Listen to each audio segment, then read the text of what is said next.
Hello everybody and welcome once again to SFF180. It is Monday, May the 12th. TMW here as always, and thank you for joining me for another Mailbag Monday. Hey, you know what? I know that this episode of the Mailbag and last week's both went up quite a bit later in the day than they should have done, so I'm really sorry about that. I'll try, next week and hereafter to get them up in the mornings the way they belong. But just been a busy week and a busy weekend, so anyway, as you see, the stack again is modest, but looks like there could be some really good stuff in here, so we're going to knock this episode out pretty quickly.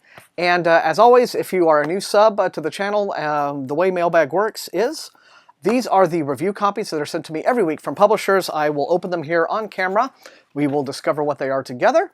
And then in the comments, you let me know which of these new books looks most exciting to you, which you would like to see me prioritize in the review queue, okay?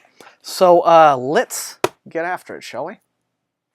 Okay, and here I have Kij Johnson's Nebula Awards Showcase 2014 anthology. Received this one a couple of months ago in ARC form. This is the final copy, so that means it is now available in stores.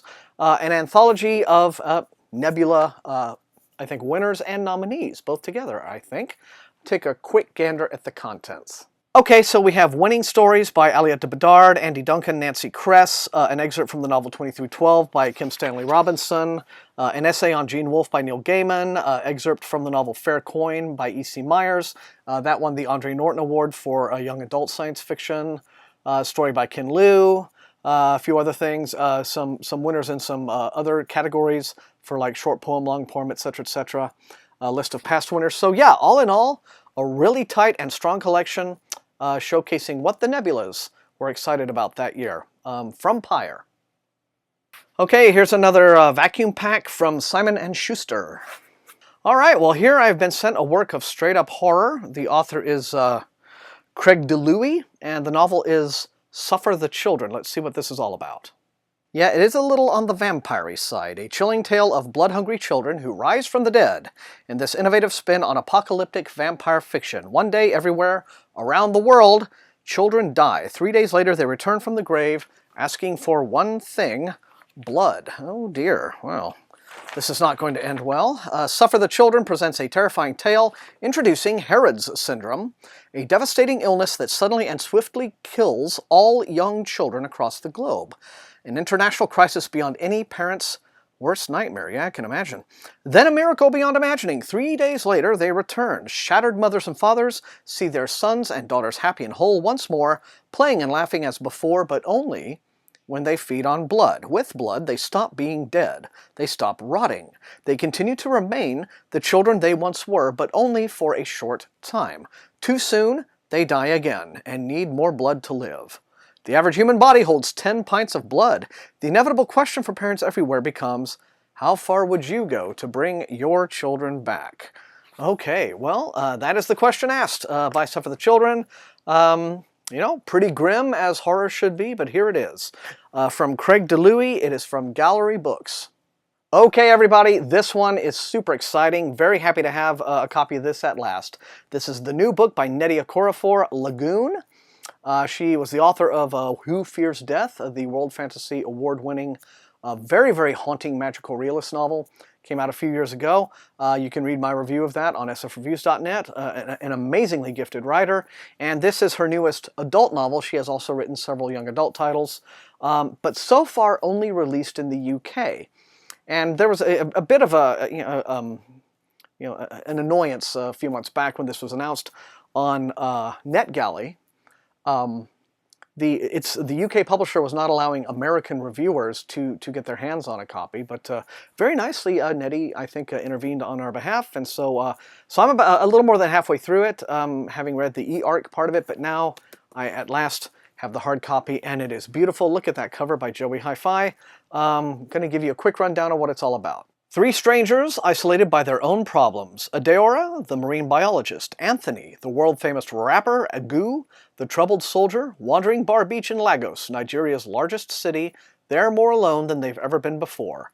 But when a meteorite hits the ocean and a tidal wave overcomes them, these three people will find themselves bound together in ways they never imagined.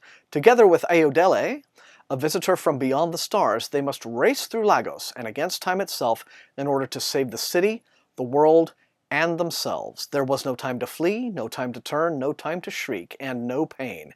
It was like being thrown into the stars. So, fascinating, going to be richly character-driven, I'm sure, quite like Who Fears Death was.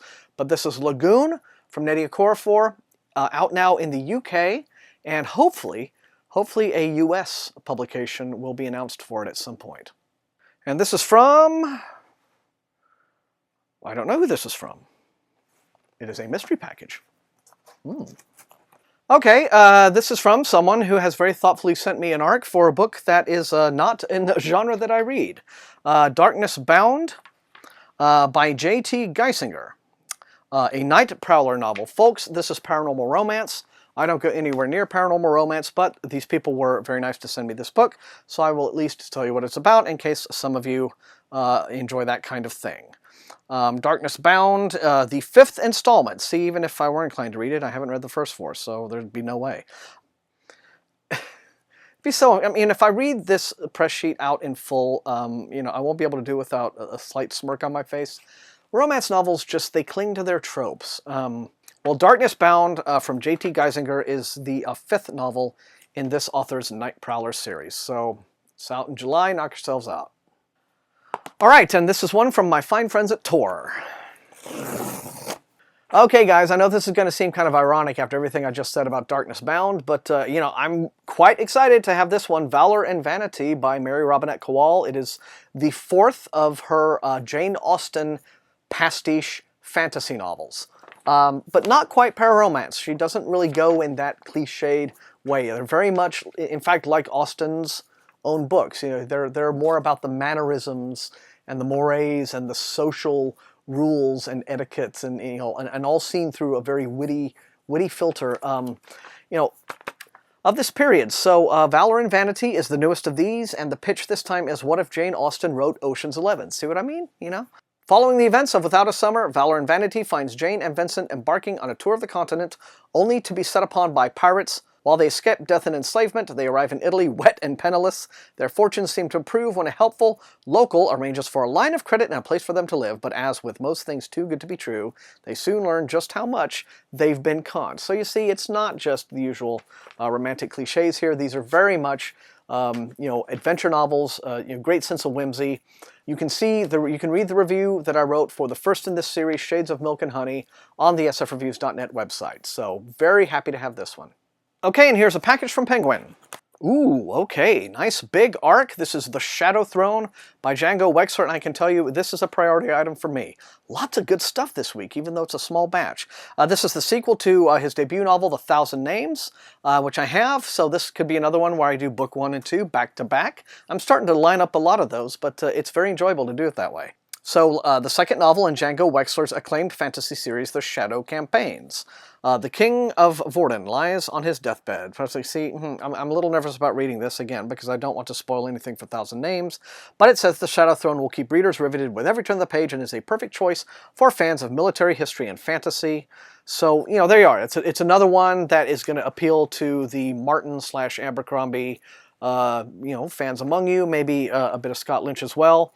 But Django Wexler, The Shadow Throne, and it is available. When's it go on sale here? Because this is, what's it actually say? Okay, July 1st. And another final envelope from Penguin. It's been a generally strong week.